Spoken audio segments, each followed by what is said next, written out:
કેમ છો વિદ્યાર્થી મિત્રો? મજામાં ને? ચાલો આજે આપણે હિન્દી વિષય ભણીશું. 16મો પાઠ છે ભારતીય સંસ્કૃતિમાં ગુરુ શિષ્ય સંબંધ, જેનો આપણે ગયા પિરિયડમાં અહીં સુધી અભ્યાસ કર્યો જ હતો. ચાલો તો આપણે તેને તાજું કરી લઈએ. ગયા પિરિયડમાં આપણે ગુરુ શિષ્ય સંબંધ વિશે પ્રાચીન સમય અને આધુનિક સમયના ગુરુ શિષ્યોની વાતો કરી હતી. પ્રાચીન સમયમાં વિદ્યા અભ્યાસમાંથી આશ્રમમાં જઈ રહેવું પડતું હતું, જ્યારે તમે આજે હાલના સમયમાં હોમ લર્નિંગ કરો છો, એટલે કે ઘરે બેઠા બેઠા અભ્યાસ કરો છો, જેની આપણે વાતો કરી હતી.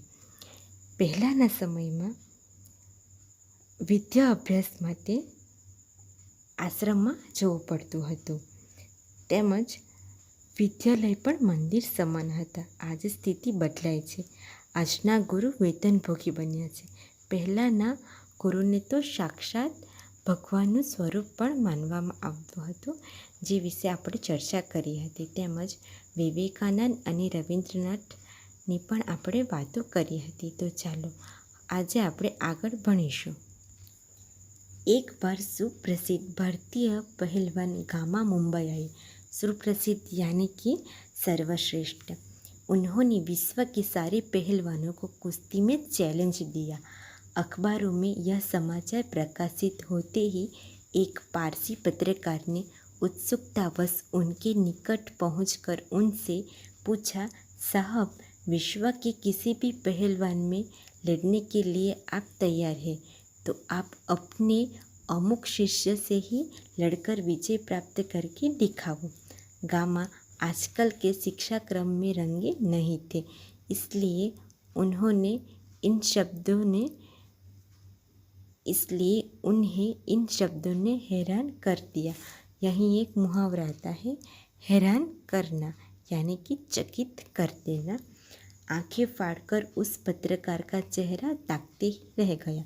दूसरा मुहावरा है, ताकते रहना यानी कि आश्चर्य में देखते रहना. बाद में धीरे से कहा, भाई साहब, मैं हिंदुस्तानी हूँ. हमारा अपना एक निजी रहन सहन है. निजी शब्द का अर्थ होता है अपना. शायद इससे आप परिचित नहीं हैं. जिस लड़के का आपने नाम लिया वह मेरी पसीने की कमाई है. यहीं एक मुहावरा आता है, पसीने की कमाई यानी कि कठिन परिश्रम का फल. मेरा खून है और मेरे बेटे से भी अधिक प्यार है. उसमें और मुझ में फ़र्क ही कुछ नहीं है. मैं लड़ा या वह लड़ा, दोनों बराबर ही होगा. हमारी इस परंपरा को आप समझने की चेष्टा कीजिए. हम लोगों को वंश परंपरा से शिष्य परंपरा अधिक प्रिय है. ख्याति और प्रभाव में हम सदा यह चाहते हैं कि हम अपने शिष्यों से कम प्रभावी रहे. यानी हम यही चाहेंगे कि संसार में जितना नाम मैंने कमाया है उससे कहीं अधिक मेरे पिता कमाए. यही एक मुहावरा आता है, नाम कमाना यानी कि यश पाना, प्रसिद्धि पाना. मुझे लगता है आप हिंदुस्तानी नहीं हैं. भारत में गुरु शिष्य संबंध का वह भव्य रूप आज साधुओं, पहलवानों और संगीतकारों में थोड़ा बहुत ही सही पाया जाता है. भगवान रामकृष्ण वर्षों योग्य शिष्यों को पाने के लिए प्रयत्न करते रहे. उनके जैसे व्यक्ति को भी उत्तम शिष्य के लिए रो रो कर प्रार्थना करनी पड़ी थी. इसे समझा जा सकता है कि एक गुरु के लिए उत्तम शिष्य कितना महंगा और महत्वपूर्ण है. उत्तम यानी कि श्रेष्ठ. संतान प्राप्ति वर्ग उन्हें दुख नहीं देता, पर बगैर शिष्य के रहने के लिए वे एकदम तैयार नहीं होते. इस संबंध में हेवन ईशा का एक कथन सदा स्मरणीय है. स्मरणीय शब्द का अर्थ होता है याद रखने लायक. उन्होंने कहा था, मेरे अनुयायी यानी कि शिष्य, मेरे शिष्य लोग मुझसे कहीं अधिक महान हैं और उनकी जुटिया होने की योग्यता भी मुझ में नहीं है. यदि यही बात है गांधी जी बनने की क्षमता जिनमें है, उन्हें गांधी जी अच्छे लगते हैं और वे ही उनके पीछे चलते भी हैं। विवेकानंद सिर्फ उन्हें ही पसंद आएंगे जिनमें विवेकानंद बनने की अद्भुत शक्ति निहित थी। निहित शब्द का अर्थ होता है समाई हुई। कविता के मर्मज्ञ और रसिक स्वयं कवि से अधिक महान होते हैं।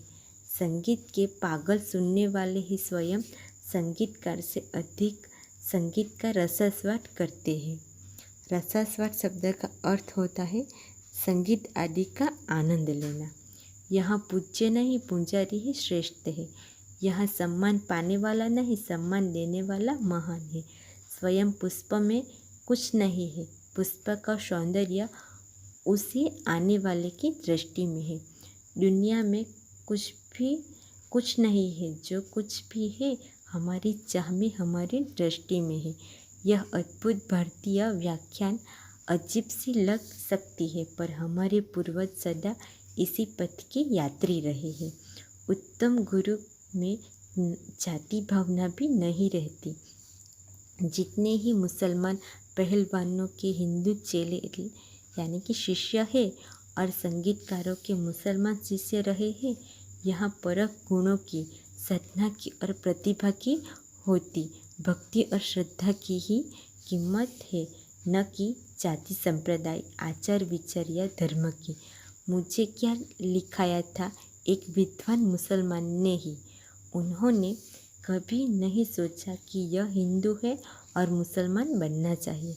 पुराने ज़माने में मौलवी लोग बड़े बड़े रामायणी यानी कि राम की कथा कहने वाला होते थे और आज देहांतों में भरत मियाँ, रंजीत मियाँ आदि अधिक संख्या में दिखाई देते हैं।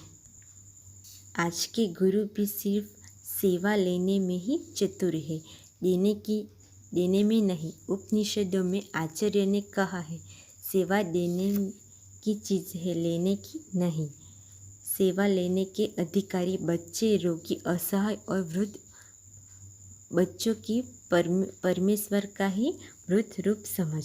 सेवा रूपी पूंजा से ही उनकी शक्ति को प्रज्वलित करने क्षमता और सहृदयता रखने वाले ज्ञानी और तपस्वी पुरोहित आजकल के गुरु नहीं रह गए।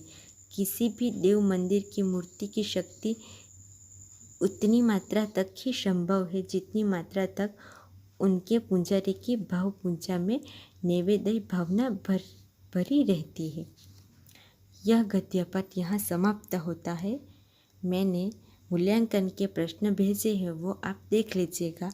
और आपका आज का गृह कार्य यह है कि गुरु शिष्य संबंध के बारे में आपको अपने शब्द में लिखना है, जिसमें आप प्राचीन समय और आधुनिक समय के गुरु शिष्य के बारे में भी लिख सकते हैं या तुलना भी कर सकते हैं।